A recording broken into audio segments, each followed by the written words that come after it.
What's up, audit fans? Dr. Amanda White here, and today I'm going to combine the theory of audit and cooking. Yep, that's right, we're here in my kitchen at home, and I'm going to cook something for you today and explain how it's related to audit. So let's get into it.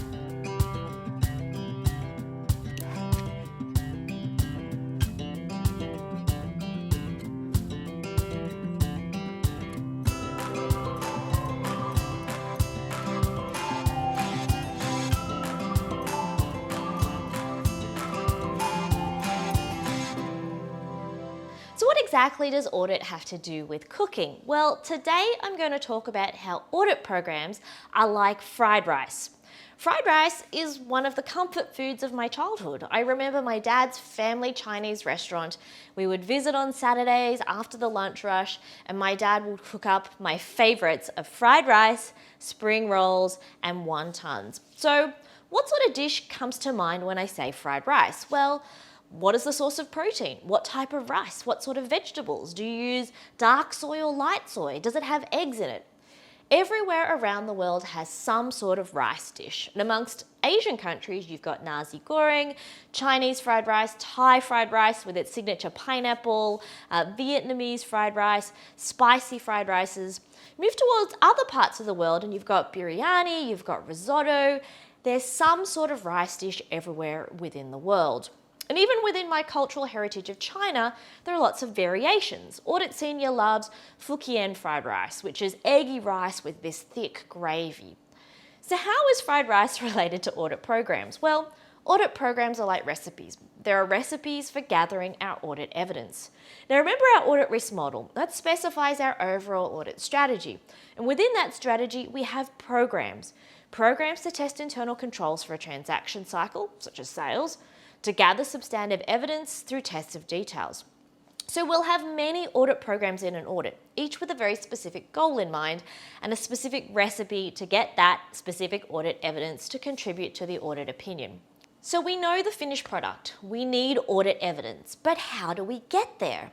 And this is how audit programs are like fried rice. There are many ways to create fried rice. They all have some key elements that are similar, but recipes that are highly customized and related to the context of the environment. What are the sorts of structural elements of fried rice? Well, rice, usually cold. Toppings, I've got some homemade char siu here, I've got eggs, I've got onion. And what we mix together depends on our culture, our country, and even what's available in the fridge. I think I've got some frozen peas that we can use. So we start out with a recipe, and then as we gain experience, we build up our preferences.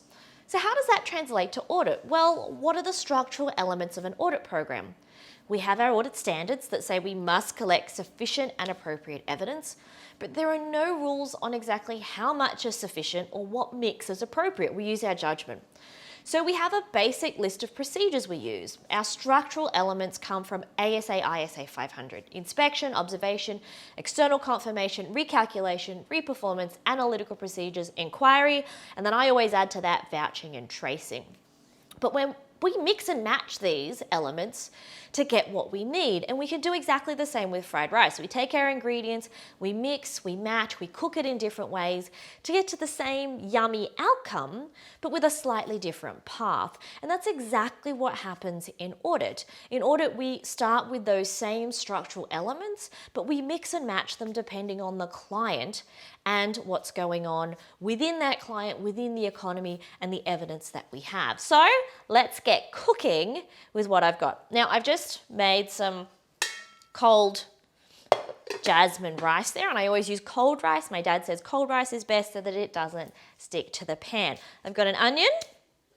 I've got some eggs, just 2 eggs there. I made my own char siu, which is really smells fantastic.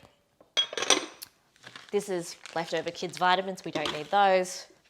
Leftover child's Weet Bix. We don't need those either. But we need some vegetables. So I'm going to just dig around in my freezer and find out what we've got. Not blueberries. Okay. Frozen peas. Now, if I had pea, carrot, corn mix, that would work just as well. So first thing I'm going to do is just My rice is cold. I'm just going to give it a bit of a stir around here. Oh, the other thing I need is some fresh shallots from the garden. I'll be right back. All right, fresh shallots, I'm going to give these a wash. Sometimes if I want to be tricky, I'll actually chop up cauliflower and I put about 50-50 cauliflower rice mix in my rice cooker while I'm cooking, and my kids have no idea they're eating vegetables. They just think they're eating rice. So let's get started in chopping up all of our ingredients. The analogy, and I've been talking about this as an example now for probably, I don't know, more than a decade. And the analogy for fried rice comes from some actual family traditions that exist in my mum's side of the family. And so whenever Asian families get together, there's almost an excessive amount of food. And my aunties, and unfortunately some of my aunties have passed away, but originally all of my aunties would bring fried rice. They would all bring some sort of fried rice, some made with the glutinous rice and lapchung, others, I need another plate here.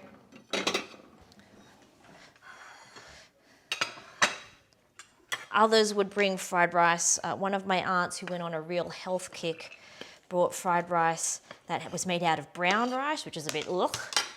But they all had this idea of what fried rice was about and what fried rice should look like. And, there was always this competition about whose fried rice was eaten the most, whose was finished fastest. And there was a bit of a bragging competition. But, the idea was that all of the fried rice was delicious. It all tasted really good, and it all got us to our end point, which was full bellies and happy families. And so when I started to teach students about audit programs, well, the idea of fried rice came to mind. And, you could substitute this analogy for anything. You could use chocolate cake, or if you're in North America, everybody has a recipe for stuffing or how you do your turkey. But everybody has their preferences based on what is at hand in that particular country. I love Thai fried rice because of that pineapple. I'm one of those ham and pineapple pizza people that you might think is a little bit nuts. The other thing that also comes to mind when it comes to audit programs and fried rice is that, you decide on the mix of items that's going into your fried rice. But the other thing that you also make a decision about is sufficiency.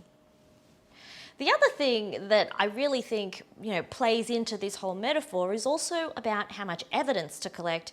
And that is sometimes also linked to what are you doing, what sort of testing, how does this fit in with the rest of what you're doing? Like if I was making fried rice for a main meal, I'd probably pack it with a lot more of the toppings than if it was a side. And so if you're testing internal controls, then you're going to do a lot more in terms of that testing. And if substantive testing is only a little side piece, then you're going to do slightly less. So all of the variations that come from gathering audit evidence, from designing audit programs, really comes down to the situation. What have we got access to? What is the environment? If my kids haven't been eating a lot of vegetables, I'll probably pack more and more veggies in. If my client is more at risk, then I'm going to change the way that I do my audit program to suit the circumstances. Audit programs should not be one size fits all activities. They should be customized to what we've got. Today, I'm using ingredients that I just have handy. I made the char siu because I've always wanted to make char siu, and it's the first time I've made it. But the mix of what I put in there really, we might start with a recipe. And I started with my mum's recipe.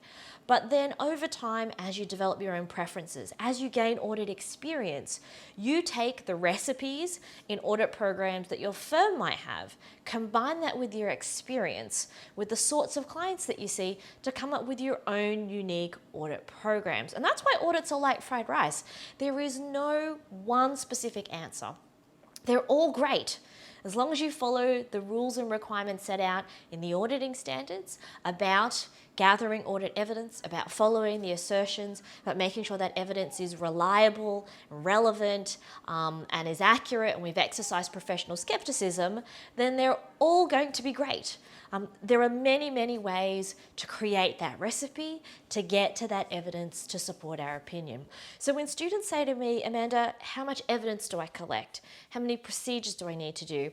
Sometimes that's really, there's no answer unless you're evaluating your environment. It's really, really dry in Sydney right now.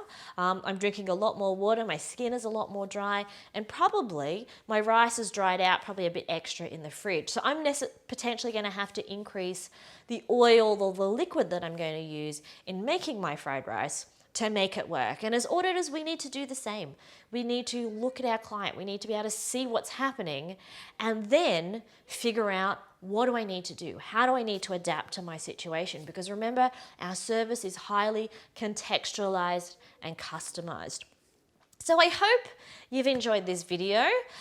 As always, a thumbs up if you have any questions about audit programs, or you have any questions about fried rice, or you have a great recipe you want to share, then please do so in the comments. I love hearing from everybody. Thanks very much, and I'll see you next time.